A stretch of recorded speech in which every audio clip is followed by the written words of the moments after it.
sa musika, pagkaon ug kultura, usang art sa mga makapadugtong ug makapatapo kanato. Mapaasa ka mang dapit sa kalibutan o bisan unsa man ang imong identity, apan kun pareho ka mo og interes sa art, mahimo ka mong magkatigom. Apan gumikan sa pandemya, nataphaw ng esensya ug katuyuan sa panagtigom. Hinungdan nga dunay usa ka grupo nga nagpaygayon og usa ka kalihukan alang sa mga artist ug sa mga interesado sa art aron nga mabalik ang pagpakigsandarutay sa matag usa human sa pipila ka buwan nga pag-antos nato sa pandemya ug pagsinukliay sa ilang mga ideas. Busa atong hinabiyo ng usa sa labing una nga Visayas Art Fair taliwa sa pandemya dinhi sa Sugbo, dinhi lang sa GMA Regional TV Live.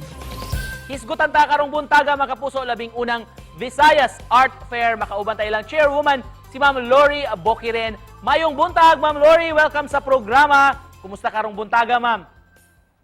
Maayong buntag, Nico. Maayong buntag, GMA Live. And maayong buntag, Visayas. And so happy to be here. Thank you for inviting us. Thank you, Sab, for joining us. Ma'am Lori, kumusta naman ang preparations for your event nga Ugmang Adlaw Puhon Buksan?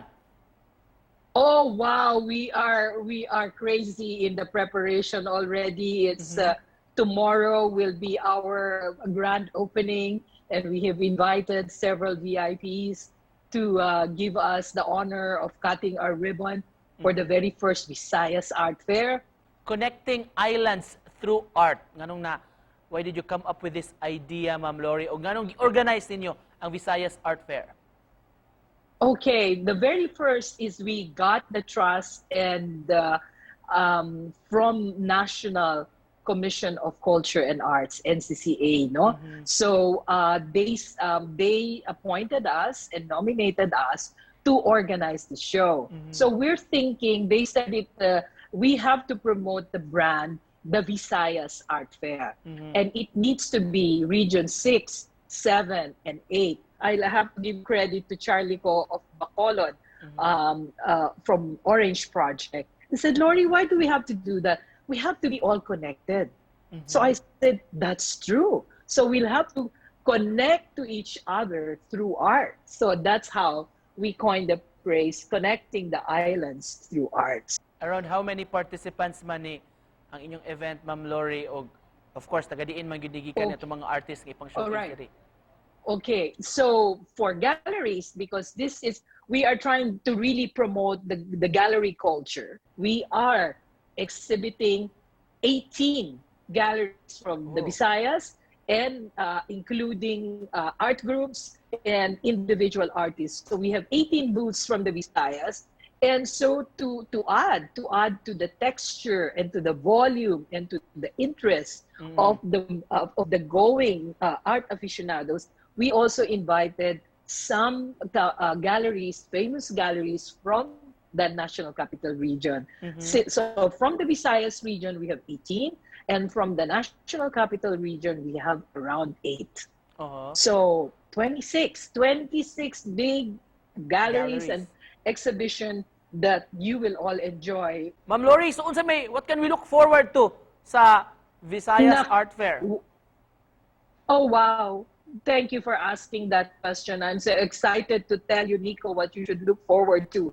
Aside from the exhibit, we will have art installations out in the garden. We will crochet bomb.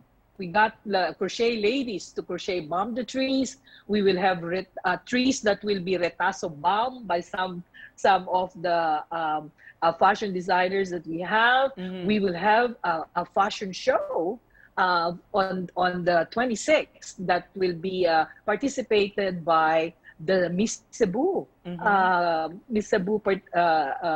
participants. We will have on the spot painting contests. We will have lectures, talks by UP faculties and UP professors. We will have some performing artists that we will have eskrima in the gardens.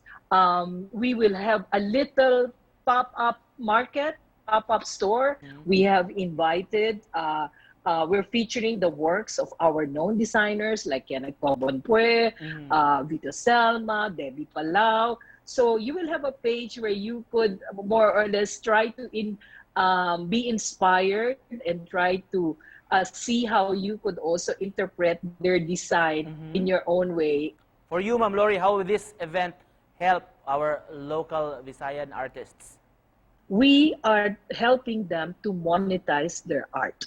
You know, people have to understand that good art has value also. So if you do invest in good art, I mean, you don't have to buy the most expensive, but in investing in good art, you are helping an artist pursue his dream.